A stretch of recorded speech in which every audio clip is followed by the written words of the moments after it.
Ini sebenarnya Kepulauan Riau ini antiknya tuh di mana? Antik lah menurut saya.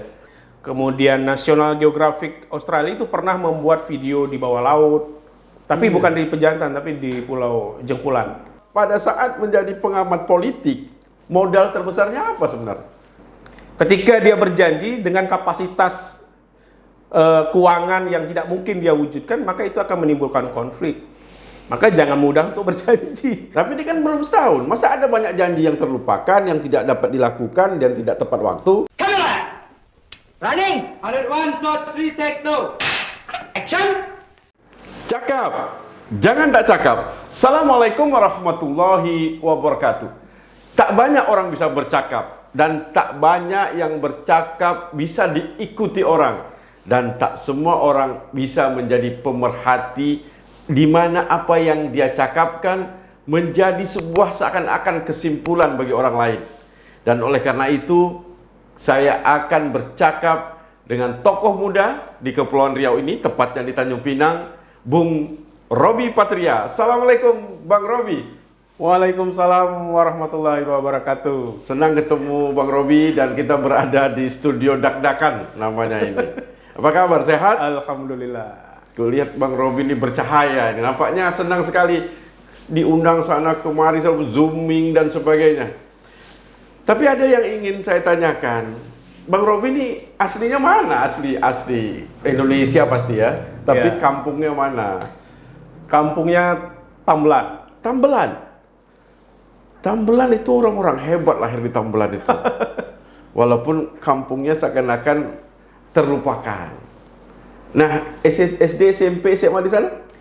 SD sampai SMP. SMA di? Tanjung Pinang. Oh ya, kebanyakan Tambelan, SD, SMP. Padahal di Tambelan sudah ada SMA ya? Tahun 2000 baru ada. SMA, sekarang SMA 6. Apa? SMA 6 Bintan. Di Tambelan? Ya. Jadi anak-anak Tambelan sudah tidak sulit lagi untuk ke Tanjung Pinang menamatkan SMA. Betul, kebanyakan 80% tamat SMP MTS ke SMA Tambelan. Tapi apa yang nggak merasakan setelah berada di Tanjung Pinang, kemudian memandang kampungnya Tambelan itu gimana sebenarnya? Kalau dibandingkan misalnya saya SMP tahun 90-an, tentu ada perubahan ya. Menariknya sekarang memang ya sudah ada bandara seperti itu. Bandara di Tambelan, luar biasa. Kecamatan yang ada bandara kan Tambelan? Tambelan. Nah, itu hebat. Walaupun penduduknya 5.000. Hanya 5.000, Iya. itu pun dari bayi sampai orang tua kan? Dari bayi sampai orang tua. 5.000 ada bandara, luar biasa. Tapi kalau perekonomiannya bagaimana sebenarnya? Kalau perekonomiannya memang kebanyakan 1.000 lebih atau 60% itu nelayan. Sisanya petani, pedagang, kemudian ASN, pegawai. Yang luar biasa Bang Roby bilang katakan tahun 2000 itu SMA baru berdiri di Tambelan. Tapi dalam catatan saya melihat tokoh-tokoh Kepulauan Riau ini malah sampai ke Republik Indonesia itu ada orang Tambelan. Iya. Nah, kalau begitu kenapa bisa muncul dalam pandangan Bang Roby? Termasuk Bang Roby lah sekarang saat ini. Ya, tahun 50-an itu mereka sekolahnya SMA-nya tuh di Pontianak, di Singkawang, kemudian ke Tanjung Pinang dan ke Pekanbaru. Maka rute perjalanan ya, pendidikannya. termasuk pernah ada kasus mereka hanyut sampai ke Selayar kan. Di Pulau Selayar? Ya, dari Tambelan mau ke Tanjung Pinang, ini mengantar anak-anak pelajar ini, kemudian hanyut sampai ke Selayar. Akibatnya? Mereka hanyut, mau ke Tanjung Pinang karena hanyut dibawa sampai ke Selayar, Sulawesi sana. Iya. Kampungnya Ahmad Dahlan, wali kota Batam. Kemudian dari sana mereka diterbangkan kembali ke Tanjung Pinang. Ya, mereka mau sekolah jadi guru itu. Karena kerusakan mesin, ya sebulan lebih, kayaknya hampir 2 bulan ya. Tapi kalau kita lihat kemunculan tokoh-tokoh Tambelan itu selalu juga diiringi dalam bahasa saat ini intelektualnya, IQ-nya itu bagus-bagus. Itu kan satu fenomenal buat saya dalam catatan saya melihat Tambelan. Tapi kalau Bang Roby yang karena sudah di Tanjung Pinang ini, Apa yang diharapkan dari Tambelan, apalagi sekarang sudah ada bandara? Saya kira ke depan itu Tambelan memang harus menjadi salah satu Kabupaten? bukan. Oh, bukan. Karena kabupaten pun penduduknya cuma 5.000. Siapa tahu kabupaten istimewa. Kayak provinsi Anambas ya, calon. Ya. Destinasi wisata bahari lah ke depan. Dan mungkin kalau menarik, kita melanjutkan diskusi 2017 tentang Pulau Pejantan itu. Iya, betul. Yang saat itu seakan-akan kita dikejutkan dengan Pulau Pejantan. Tapi Bang Robi bisa mengreview lah Pulau Pejantan ini, karena kita kan sama-sama pejantan ini. Apa yang kita harapkan dengan pejantan ini? Sesuai dengan hasil riset KLHK waktu itu kan memang ada spesies baru yang tidak ada di daerah lain, kemudian ada di Pejantan. Dan saya kira itu memang harus ditindaklanjuti oleh pemerintah Provinsi Kepulauan Riau dan Kementerian Lingkungan Hidup supaya dia menjadi salah satu destinasi objek satwa ya yang harus dilindungi Dan malah ada jejak-jejak sejarah di situ. Betul. Tak salah saya ada semacam rel ya. Rel kereta bekas penambangan. Oh. Jadi bekas penambangan apa kita belum tahu. Karena beberapa bulan yang lalu saya pernah mengirim batu kecubungnya itu. Ada kawan di Jakarta minta batu itu. Ternyata memang hasilnya bagus. Batu kecubung Pejantan itu diperiksa di lab di Jakarta. Jenisnya natural quartz gitu. Ya, karena mungkin bagus tuh karena pejantannya di sana kali ya. Iya. Tapi penduduknya salah saya hanya beberapa kakak aja ya. 20 lebih kakak, tak sampai 40. Cuman ada turis yang sudah sampai di sana. Sudah. Nah itu. Apa namanya, turis dari Singapura, kemudian National Geographic Australia itu pernah membuat video di bawah laut. Tapi bukan di Pejantan, tapi di Pulau Jengkulan. Di dekat-dekat mereka lah. Dekat Pulau Badas. Dan tak salah saya waktu itu kita bersama-sama melakukan pendekatan Kementerian Lingkungan Hidup dan sudah dikeluarkan sebuah surat oleh kementerian untuk gubernur dapat menindaklanjuti atau bekerja sama dengan kementerian. Tapi sampai situ memang belum ada tindak lanjut. Karena gubernurnya kurang respon. Tidak suka dengan proyek-proyek seperti itu ya. Ya, kalau gubernur sebenarnya suka proyek apa ya? Proyek yang mungkin besar atau yang langsung menyentuh ke masyarakat. Ya. Ini kan dia karena berapa kakak nanti milih pun kalau menang di sana ya, hasilnya juga kan. Astagfirullah. Tapi saya melihat itulah tadi. Kalau kita lihat jejak-jejak misalkan ada satwa-satwa baru yang tidak ada di dunia lain itu, kemudian ada juga jejak sejarah. Berarti kan di sekitar itu, di Tambelan itu ada kehidupan yang luar biasa, yang mungkin lebih luar biasa daripada tahun sekarang di Tambelan itu. Ya, jadi kalau kita lihat sejarah, memang ketika Sultan Johor ke-7 Abdullah Muayyad Shah mengundurkan diri istilahnya, dikejar sama Aceh, Iskandar Muda Aceh, bukan dimakzulkan bukan ya? Bukan dimakzul. Bukan, ya. Dikejar sampai ke Lingga, kemudian lari ke Tambelan kan. Kemudian di Tambelan itu menurut catatan sejarah dia lama memerintah. Jadi pusat kerajaan Johor pada waktu itu 1623 sebelum dia meninggal itu di Tambelan. Jadi Tambelan sebagai Pulau Sabda. Makanya Tambelan dikenal dengan Pulau Sabda karena salah satu tempat Sultan bersabda, memerintah di seluruh Johor, Tanjung Pinang, Lingga sampai ke Pahang sana. Ada titahnya, ada titah dari Tambelan itu. Ya. Tapi kalau lagu itu katanya Tambelan itu Pulau Timbulan ya, Timbalan. Pulau Timbalan Riau, Pulau Timbulan Riau, lalu menjadi Tambelan. Luar biasa. Sebab itulah tak salah kalau saya menilai berapa tokoh-tokoh nasional, tokoh Kepulauan Riau muncul dari Pulau Tambelan. Walaupun mungkin tidak banyak, tetapi dia mempengaruhi. Dan itu kan merupakan semacam penyemangat bagi generasi-generasi muda Tambelan. Nah, kalau begitu, apa sebenarnya kesulitan generasi muda misalkan juga mengejar Ya tadi yang saya bilang tokoh-tokoh hebat dari Tambelan itu. Persoalannya sekarang mungkin salah satunya daya juang ya. Dulu kan kita ingin sekolah ke Tanjung Pinang kan perjuangannya kan lumayan besar, lumayan berat. Ya, naik kapal. Ya. Berjam-jam, kemudian tinggal sendiri seperti itu ya. Kalau sekarang kan mereka lebih tinggal dengan orang tuanya di Tambelan. Sehingga ketika mereka tamat SMA, yang kebanyakan kuliahnya di Tanjung Pinang seperti itu. Kemudian di Pontianak. Kemudian daya juangnya itu memang tidak seperti dulu. Karena kan seperti dulu kan Maghrib itu baru hidup lampu. Bahkan jam 10 sudah mati lampu kan. Jam 10 malam sudah mati lampu. Jadi untuk bisa survive-nya memang perlu berjuang. Jadi ada waktu penggunaan lampu, itulah survive-nya, berkejar-kejaran antara masa terangnya untuk masa belajar ya. Iya.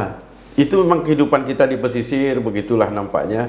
Tapi dengan modal mungkin banyak makan ikan, nah itu mungkin gizi tinggi, IQ-nya di atas rata-rata. Tinggal mungkin orang-orang pulau itu diasah saja mungkin. Diberikan kesempatan, diberikan kemudahan, mereka akan meloncat gitu. Bang Robi lah contoh. Nah, Bang Robi hari ini dianggap sebagai seorang yang menjadi indikator dalam persoalan-persoalan politik. Nah, kan gitu. Indikatornya, apa kata Bang Robi? Lagi ditunggu. Nah, Bang Robi ngomong apa nih terhadap persoalan-persoalan politik, misalkan di Tanjung Pinang, Kepulauan Riau, bahkan di Republik kita ini. Nah, saya tidak ingin menanyakan soal Bang Robi dalam persoalan-persoalan itu, tapi kenapa Bang Robi tertarik di situ? Karena mungkin dulu waktu menjadi wartawan Batam Pos, memang di kolom politik? Iya, dari 2004 ya. Waktu itu ada Media Kepri namanya. Betul. Media Kepri ini di salah satu media yang dibuat untuk suksesi waktu itu Ismet Abdullah. Benar. Kemudian setelah Ismet jadi gubernur, medianya juga selesai. Kemudian saya pindah ke Batam Pos. Jadi disitulah mulai mungkin ketertarikan dengan dunia politik. Karena setiap hari kan menjumpai orang-orang politik dan menulis tentang politik. Jadi wartawan politik. Walaupun misalnya katanya lucu juga. Saya ngepost di Batu Aji nih, di kriminal misalnya, di Polsek. Tapi masih ada tulisan politik. Dan ini menjadi apa? Di Batam Pos waktu itu, ini sudah ditaruh di Batu Aji, masih juga nulis politik. Maksud mereka tuh saya fokus di Batu Aji seperti itu. Iya, atau bicara masalah kriminalitas saja. Tapi masih juga nulis politik. Dipindah ke Batam, tapi masih juga nulis politik Tanjung Pinang seperti itu. Jadi ya tertarik ya sampai akhirnya 2013 masuk ke KPU sampai 2018 mengurus soal politik. Bagaimana orang duduk di kursi politik? Ya, bagaimana mengantar orang menjadi anggota. Karena orang yang mengantar selalu tertinggal dia. Kan gitu. Iya. Kalau kita ngantar orang naik kapal laut, dia pergi dulu, kita tertinggal. Tapi Dato Hardi lengkap. Menjadi KPU, menjadi praktisi politik ya DPD. Tapi saya tidak jadi pengamat. Karena kalau saya amati, nanti orang mengamati saya. Tapi menarik Bang, pada saat menjadi pengamat politik, modal terbesarnya apa sebenarnya? Saya kira membaca ya. Baca ya? Dan pada saat membaca, pada bacaan apa? Saya setiap hari baca Kompas, Media Indonesia, Republika. Kadang-kadang ya The Guardian Inggris ya. Referensi lah ya, mencari referensi yang mirip dengan kampung kita gitu ya. Itu. Karena saya bergabung dengan ada grup yang isinya profesor-profesor semua tuh. Ketuanya Prof. Muhajir. Jadi Himpunan Indonesia Pendidikan Ilmu Sosial. Jadi organisasi yang besar ya. Tentang pendidikan sosial, ilmuwan sosial. Karena kita kalau ikut orang besar kita jadi besar. Iya, ya kan? Mudah-mudahan. Karena dalam lingkungan sangat mempengaruhi bagaimana kita bisa terbentuk Kan kata orang kalau bermain di tukang parfum ya wangi lah gitu Iya, kan. iya, iya. Walaupun nggak pernah beli parfumnya gitu. Nah, dari pengamatan Bang Robi tadi juga berikhtiar bersama-sama mungkin di grup WhatsApp dengan para ahli sosial politik. Nah, baru kita masuk kepada pengamatan kita. Khususnya di Kepulauan Riau. Iya. Ini hari ini mau dibawa kemana Kepulauan Riau? Walaupun politik tidak mungkin tidak juga dipengaruhi besar oleh pemimpinnya, tetapi di Republik kita ini yang sangat dipengaruhi siapa yang memimpin katanya. Iya. Nah, walaupun mungkin teorinya tidak selalu orang itu, apalagi kalau sistem sudah berjalan dengan baik. Nah, berarti kita selalu bicara nahodanya dibanding sistemnya. Tapi kadang-kadang dua juga rusak semua. Sistemnya rusak, nahodanya juga rusak. Ya kapal nggak jalan gitu ya. Mudah-mudahan Kepri tidak sampai di situ. Tapi kan Bang Robi sekarang berada di pusaran Dompa ini. Kalau saya agak jauh. Saya di Batam, Dataran Kuputri. Nah, pada saat sekarang dibandingkan katakanlah pengamatan kita Kepulauan Riau yang dibangun dengan susah payah, dengan berurutan gubernurnya banyak sekali, baik yang wafat maupun ya katakanlah dipidanakan. Ini sebenarnya Kepulauan Riau ini antiknya tuh di mana? Antik lah menurut saya. Pulau Kepri itu kan provinsinya kecil ya, Benar. dibandingkan dengan Pulau Jawa, Ya. Kalimantan, Sumatera. Cuman kalau dihitung laut besar dia. besar. Karena naik pesawat terbang dari Batam ke Jakarta 1,5 jam, Batam ke Natuna juga 1,5 jam. Iya, Tanjung Pinang ke Tamblan 1 jam 15 menit. Berarti luas sampai Jakarta kita. Iya. Kalau dihitung pakai pesawat. Nah, terus tadi jadi gimana ya kecil tadi? Jadi sejarah lamanya kan memang kerajaan yang dibangun berdarah-darah, ada konflik, tikam menikam, bahkan sultan kan ditikam panglimanya ketika di Johor mau sholat Jumat itu kan. Ya. Jadi awalnya memang dibangun dengan konflik yang luar biasa, dan itu sampai sekarang, sampai Gubernur Ansar Ahmad dan Rin Agustina sebagai wakil gubernurnya.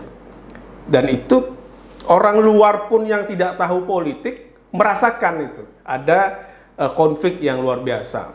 Yang tidak tahu politik. Yang tidak tahu politik karena orang bisa baca Facebook, baca koran, baca internet, media sekarang sangat gampang dan mudah kan itu tersebarnya.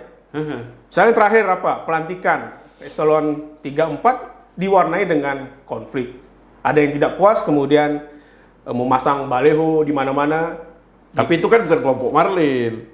Oh ya, kita nggak tahu itu kelompok siapa. Itu Iya, bagian dari tim suksesnya, dan itu diakui. Itu kan harusnya gubernur mengakomodir semua pihak. Orang yang pernah mengantarkan dia itu setidaknya harusnya diakomodir. Kalaupun tidak diakomodir, dibuat tenang. Dibuat tenang. Nah, karena tak semua juga diakomodir. Yang agak mudah itu dibawa tenang aja. Nah, tadi tertarik saya, perjalanan sejarah dari Kesultanan sampai ke Republik kita ini, di Kepri ini, ya katakanlah, tikam menikam, bunuh-membunuh, dan akhirnya mungkin saling menjatuhkan ya dalam bahasa sekarang. Tapi ini kan kita harus hentikan, Bang. Dalam politik kan, kata Laswell kan, kapan siapa mendapatkan apa, kapan dan di mana caranya, seperti itu kan. Who get what, how, dan when gitu. Jadi ketika janji politik yang tidak ditepati oleh kepemimpin, maka akan menimbulkan ria. Janji kampanye yang tidak dilaksanakan, ditunaikan juga akan menimbulkan persoalan. Ketika dia berjanji dengan kapasitas keuangan yang tidak mungkin dia wujudkan, maka itu akan menimbulkan konflik. Maka jangan mudah untuk berjanji. Ya, tapi kan politik itu janji. Nah, persoalannya kan janji itu kan harus diukur. Terukur. Saya mau bangun apa misalnya? Misalkan Saya misalnya mau meningkatkan pertumbuhan ekonomi 7% dalam janji kampanye misalnya. Tapi kan dengan kondisi pandemi sekarang, bagaimana untuk meningkatkan. Tapi kan udah bisa ngeles gara-gara pandemi dong saya gagal. Nah, itu kan menjadi pembenaran, seolah-olah menjadi pembenar. Kemudian kampanye meningkatkan kesejahteraan masyarakat, kan ini persoalan. Ketika misalnya pengangguran nomor 1 di Indonesia. Padahal provinsi kecil, daerah yang istimewa dengan status FTZ Free Trade Zone, kemudian kawasan KEK, tapi penganggurannya tertinggi dibandingkan dengan misalnya Papua, NTB, Sulawesi Selatan. Saya bukan tidak tertarik pada variabel-variabel lain yang seakan-akan juga menyebabkan seorang gubernur tidak bisa menyelesaikan janjinya. Maksud saya gini, kan bisa saja pengangguran diakibatkan oleh variabel ya katakanlah pandemi, ya, kemudian mungkin ekonomi dunia memang sedang turun gitu ya. Yang kita persoalkan kan masalah isu-isu yang membawa ke persoalan bukan etika politik, persoalan-persoalan pribadi atau persoalan apa yang di dalam mereka sendiri begitu. Itu kan harusnya tidak terjadi karena tidak dipengaruhi oleh variabel lain kan. Kan gitu. Misalkan dengan tim ses, dengan wakil gubernur misalkan. Itu kan sebenarnya sejatinya urusannya selesai itu. Karena begini, Ismet dengan almarhum Ayah Sani misalkan, saya kira mungkin juga ada persoalan, tapi tenang-tenang saja. Adem ayem. Atau karena sama-sama sudah tua ya, jadi mengukurnya itu. Atau Ayah Sani dengan Suryo Respationo juga, saya kira dia dua kiblat yang berbeda, saya kira juga porosnya juga berbeda, tapi selesai juga gitu. Nah, ini kejadiannya seperti ini misalkan.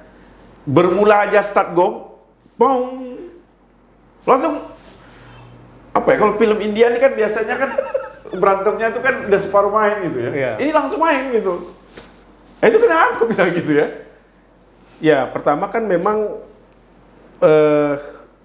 kalau kita belajar dari Bintan misalnya, Pak Ansar 10 tahun yang lalu memimpin Bintan kan memang tidak ada kompetitor yang serius ya.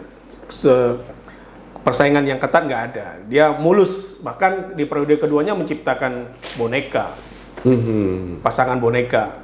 Jadi kan nggak ada yang ganggu gitu. Kemudian dia bisa mengendalikan DPRD-nya. Intrik-intrik politik saya kira di Bintan nggak ada lah. Dan mulus gitu, 10 tahun dia bisa membangun dan didukung oleh APBN yang bagus, yang besar. Karena punya jaringan yang kuat waktu itu dari Golkar ya. Dr. Hari Azhar Aziz membagikan APBN-nya ke Kepri cukup besar. Jadi dari atas dia dari atas backup, dapat, dari bawah dia sudah amankan. Aman. Sementara di Kepri 2024 itu kan nggak lama lagi. Gubernur sekarang dia harus memikirkan bagaimana dia bisa bertahan di Pilkada 2024. Baru itulah pilkada sesungguhnya yang dia menjadi gubernur 5 tahun. Maka dengan kondisi mempersiapkan 2024, namun kondisi di masa pandemi ini tidak banyak APBD yang bisa digerakkan untuk itu kan menjadi persoalan. Katanya malah minjem ya? Malah minjam 180 miliar jadi PT SMI, BUMN yang dibentuk oleh Kementerian Keuangan. Berutang lah ceritanya. Iya. Jadi bukan hanya pusat yang mau berutang. Negara daerah boleh sekarang ya? Daerah boleh berutang. Jadi utang itu memang kayaknya jadi model baru untuk membangun. Mencapai jumlah PAD yang ditargetkan boleh berutang gitu kan? Logikanya kan gitu kan? Dia tidak ke PAD. Bukan, maksudnya target PAD misalkan dalam setahun dapat katakanlah 500 miliar. Ya. Ternyata kan nggak dapat. Kan harus ditutupi. Ya. Nah, ini bisa berutang kan, jadinya kan begitu. Walaupun nanti dipotong lagi dari DAU. Oh, ini karena pusat punya. Bayar itu biasa. Kita kalau di rekening ada duit, kalau kita hutang ke kata bank bilang ini kan potong otomatis ya, kan gitu biasa aja itu. Nah, balik lagi persoalan tadi. Sampai ke target 2024. Nah, jadi ketika 2024 sudah muncul lawan yang agak serius, yang kapasitasnya imbang-imbang lah, ya kan? Maka ini kan harus dibuat persiapan yang matang seperti itu. Ketika bagi-bagi tidak adil tadi, tidak sesuai dengan perjanjian, maka inilah muncul persoalan. Karena tadi ada yang merasa dihianati dan ada yang merasa mengkhianati seperti itu. Tapi katanya dalam politik sah-sah aja ya. Berarti kalau yang merasa dihianati atau mengkhianati itu karena baperan aja katanya. Tapi kalau dalam etika politik yang yang santun ya, yang sesuai kata dan perbuatan, ya harusnya dia konsisten. Apa yang dia harus Satu konsisten? kata dan perbuatan gitu. Ketika dia berjanji kan janjinya utang, Pak. Nah, satu kata yang perbuatan dengan janji itu apa? Misal contoh. Saya janji hadir di sini misalnya jam 12, saya harus hadir jam 12 seperti itu kan. Kan sudah janji. Nah, betul. Perbuatannya hadir. Jadi kalau satu kata eksekusinya nggak ada, misalnya janji jam 12, ternyata nggak hadir kan. Tapi ini kan belum setahun. Masa ada banyak janji yang terlupakan, yang tidak dapat dilakukan dan tidak tepat waktu? Ya kan memang ada poin janji yang harusnya ditepati di awal pemerintahan. Oh begitu. Contoh misalnya kan, Sekda. Ya, saya nggak ada janji katanya, nggak ada janji. Ada tertulis, Pak. Hah? Ada tertulis kan. Ya itu kan karena Pak Robi mengkhianati saja. Jadi saya boleh mengkhianati. Ini kan kalau orang pacaran nih, Ya. dia lihat misalkan yang satu ini sudah punya cowok lain, kan, ceweknya ini. Dia bilang wajar dong aku punya cewek lain. Kau kan juga sudah punya cowok lain. Itu kalau sama saling memahami. Bukan berantemnya kan gitu. Iya. Nah, dalam politik mungkin jadi gitu. Ini kan istilahnya merasa, ya itulah saya bilang. Dalam politik dihianati atau mengkhianati itu boleh aja. Yang nggak boleh itu baperan mungkin. Iya. Tapi Pak Robi melihat ini baperan atau sungguhan ini? Ini sudah sungguhan. Sungguhan. Agaknya sungguhan. Sungguhan dan disajikan. Iya. Nah, itu Ini berat. agak serius. Kalau serius kan kita rakyat nih kita, Bang Robi rakyat, saya rakyat di Kepulauan Riau ini. Terlepas siapapun mereka adalah pemimpin kita saat ini. Ya. Dan sampai saat ini pun kita merindukan pemimpin yang kondusif, yang tetap saja rel besarnya itu kan membangun kesejahteraan rakyat. Jadi apa yang bisa Bang Robi nasihatkan? Bagi rakyat kan kita boleh menasehatkan, walaupun mungkin nasihat kita nggak didengar, nggak masalah. Tugas kita memberikan semacam, bukan nasihat lah, semacam jalan keluar untuk penyelesaian ini. Jadi pemerintah ini kan memang perlu diingatkan. Pasti. Ya, makanya kita Karena perlu, secara formal pemerintah diingatkan oleh DPRD misalkan. ya, Nah, kan DPRD terkadang juga tidak karena terlalu mendukung kekuasaan, dia sebagai partai pengusung misalnya kan dia harus selalu membela Ya. kepala pemimpin terpilih kan. ya. Jadi maka diperlukan tadi civil society ya model-model seperti inilah untuk mengingatkan kepala daerah. Ya minimal mewujudkanlah janji kampanye yang dia buat. Karena kalau janji itu diwujudkan Saya pasti potong. sejahtera. Kok kayaknya Bang Robi sangat tahu janji-janji mereka ini gimana? Karena kan pemilih itu ditawarkan waktu pilkada kan. Nah, contoh satu saja yang sekarang dia tidak tepati. Satu, misalnya mendatangkan investor ke Kepulauan Riau. Oh, untuk recovery ekonomi. Recovery ekonomi ini kan salah satu janji politik yang besar untuk menciptakan Ya, itu 100.000 tadi. lapangan pekerjaan. Ya itu dengan berhutang itulah. Itu membangun infrastruktur. Oh, bukan ya. Pikir saya dibagi-bagi aja gitu. Enggak ya? Enggak. Oh, salah satu contoh itu. Karena kan dulu janjinya aman, bisa mengamankan ekonomi Ya, ekonomi Kepulauan lebih Riau. baik gitu ya. Oh, Karena kalau tidak melalui investasi susah rasanya untuk pasti. merecovery ekonomi yang Pasti. sudah babak belur. Karena kan dengan ada investor masuk, ada pabrik yang tersedia, ada Menciptakan lapangan pekerjaan. pekerjaan yang dapat diambil. Itu mungkin agaknya menyebabkan ada kerenggangan yang luar biasa ya dibandingkan para pendahulunya ya. Iya, karena penyatuan dua kandidat ini kan tidak melalui pacaran yang panjang ya. Ibarat orang menikah, ya kan penjajakannya luar biasa panjang. Ini ta'aruf langsung jadi. Ini ta'aruf tak pakai jalan-jalan. Tapi ini katanya kalau ta'aruf langsung jadi itu jalan yang baik. Karena setelah itu percintaan itulah yang mulai. Nah, ini kan persoalannya tadi, sharing kekuasaannya tidak merata. Oh. Untuk apa misalnya saya menemankan Dato' Hardi, kemudian saya diposisikan seperti misalnya kepala dinas, ya. Tidak ada diskusi seperti itu kan? Ya kan untuk apa jadi wakil gubernur seperti itu? Harusnya wakil gubernur dimintain pertimbangan, menempatkan Ya eselon tidak-tidaknya 2. teman podcast lah ya kayak Teman gini. podcast lah. Ya. Kalau hanya sebagai pelengkap kekuasaan kan nggak enak sepertinya. Betul. Nah, tapi kan saya kembali tadi pertanyaan pokok saya, kalau Bang Robi sebagai kita rakyat ini, berikanlah satu kata jalan keluarnya atau apa? Setidak-tidaknya hubungan yang anggaplah retak ini seperti peribahasa lama, kalau perahu lewat, kiambang akan bertaut gitu. Kalau masalahnya ya sudah begitu ya bertaut kembali saja. Kan Kepulauan Riau besar ini yang kita inginkan lagi. Rakyat yang besar ini yang kita ingin sejahterakan lagi. Motor yang banyak akan kita sediakan. Kan perlu bersama-sama. Ya mudah-mudahan kita sebagai Nggak rakyat. pakai mudah-mudahan Bang. Abang pengamat ini apa langkahnya? Kalau mudah-mudahan nanti katanya semua mudah-mudahan aja. Karena ini kan sudah Dato ya. Jadi semua sudah memiliki ancang-ancang Oh. untuk menuju 2024. Jadi menurut Bang Robi pesimis dia akan bersatu? Saya kira masih sangat pesimistis untuk bersatu.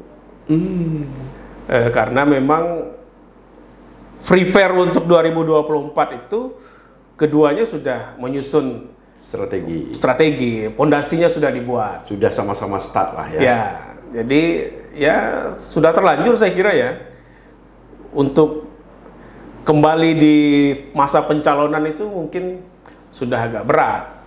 Tapi kan tidak menutup kemungkinan. Iya, karena teori kemungkinan itu memang paling banyak dia memakai yang mungkin-mungkin. Tapi kan kita ingin juga kemungkinan yang terbaik. Karena ini sudah saudara kita semua. Ya. Anak-anak muda, bukan anak muda lah, maksudnya pemimpin-pemimpin yang memang sudah kita harapkan sebenarnya. Nah, ini yang orang banyak berharap dari gubernur sekarang.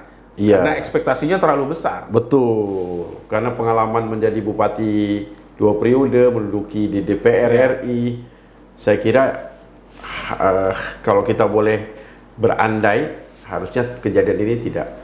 Seharusnya, tapi kan realitanya kan kita dipertontonkan adegan demi adegan yang kurang nyaman sebenarnya. Seperti itu. Akhirnya ada 2 kutub Batam, kutub Bintan ya. Kutub Batam dan Kutub Bintan. Siapa yang cair dulu nggak tahu ini.